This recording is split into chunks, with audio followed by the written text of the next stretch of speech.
Hey guys, and welcome back to SnakeHuntersTV. In today's episode, we will be doing a care sheet on the Sulcata Tortoise. Enjoy!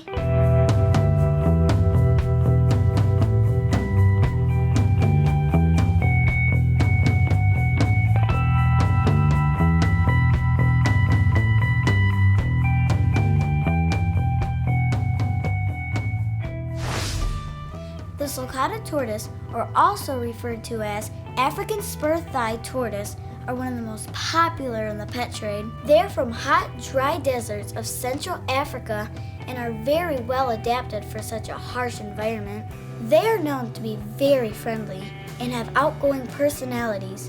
They can make great pets and live a super long life if taken care of properly.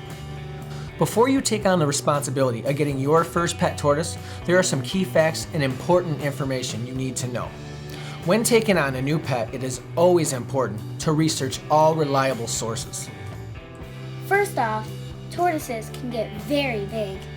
Many adults can reach over 100 pounds, and believe it or not, some can reach up to 200 pounds.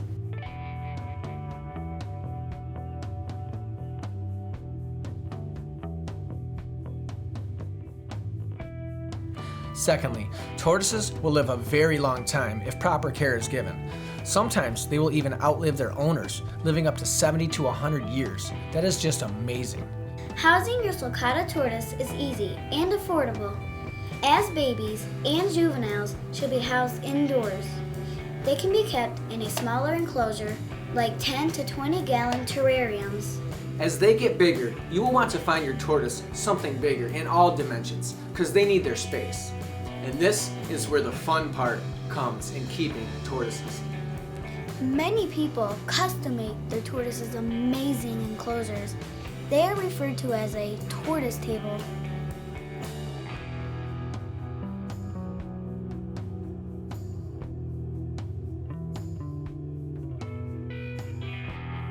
But you don't have to get that fancy at all, don't worry. I just recently finished our custom enclosure for Dave, our tortoise. And let me tell you, it didn't cost much at all, under $25, made of untreated pine.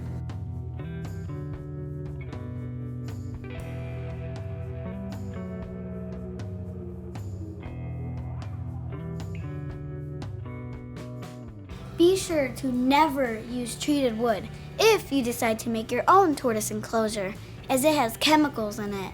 It may not try to eat the wood, but we like to be safe. Fun fact of the week. To get to areas with higher moisture, Sulcata tortoises will dig burrows which may reach up to 10 feet below the ground. How cool! Heating and lighting are the most important thing to keeping your tortoise healthy, besides, of course, their diet. Full spectrum UV lighting is crucial for your tortoise's health. In the wild, they can absorb the sun, which gives them the calcium they need. In captivity, we have to resort to fluorescent bulbs. ZoomEd's Power Sun is an excellent choice for your medium to large size tortoise because it provides both heat and lighting. UVB lighting is very important, but make sure you cycle all lighting 12 hours on and 12 hours off. As long as you maintain room temperature at nighttime, you will be fine. Heating is also very important. Your tortoise should have a basking area of 90 to 100 degrees in a cooler area in the enclosure. Here's an example. Here's my tortoise's temperatures right now. His basking zone is 99.8 degrees Fahrenheit, and on the other side, his temperature is at 82.2 degrees Fahrenheit. That is exactly what you want. Dave here can bask in his heat when he wants to, or he can cool himself off on the other side of the tank. They can get overheated, so you always want to have a cooler end of your enclosure. We use Timothy hay for our tortoise's bedding. There are many other options, such as Bermuda hay, orchard grass, and even peat moss. There are many other substrates as well, and not every keeper is going to use the same kind. But as long as there's no chemicals in your tortoise's bedding, you should be fine. Try a few different types. See what works best for you and your tortoise.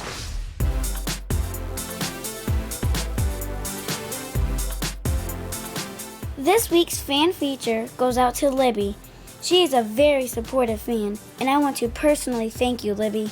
Let's check out some of her beautiful reptiles.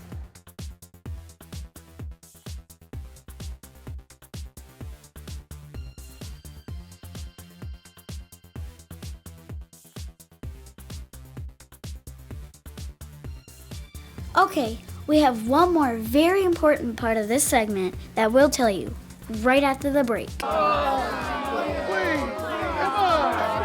Oh, this is YouTube, not television. We don't have any commercials. Okay, so last but not least is the proper diet and feeding your tortoise, which is the number one thing you need to know for keeping a happy, healthy animal. Their main daily diet should consist of natural grasses, various types of leaves, weeds, hibiscus flowers, and dandelions are great. Actually, Dave's favorite are dandelions. We live in Michigan, so we don't have much of a summer, but any chance we get, Dave will be outside, grazing in the grass, eating all kinds of stuff. He can pick and choose what he wants to eat, and that's really what you want, their natural environment. But unfortunately, we have rough winters, so we have to feed them produce. Produce can also be used such as spring mixes, collard greens, turnip greens, or any darker greens, but they should be used less frequently. And fruits can be given to them as treats, but only once in a while. Dave loves strawberries. Feeding is very important, and there is so much more that we could spend an hour on this topic. So, we will be leaving you links for great resources and some more information. So tortoises don't need water? I knew I forgot something. Although tortoises are from the desert, they rarely drink water. But they should be offered a shallow dish of water so that they can have access to soak in it if they want. Just make sure the dish is large enough so that their whole body can fit in it. It is a good idea to soak your tortoise in shallow, warm water at least once a week for 15 to 20 minutes at a time. It helps them clean out. It also helps them defecate and stay hydrated. Well, I hope you learned a lot about the Sulcata tortoise, and I hope it helps if you are getting one as a pet. Feel free to comment with questions as we try to respond to all of you. You guys are awesome fans. Thanks for watching and thanks for all your support. Bye! See you next week!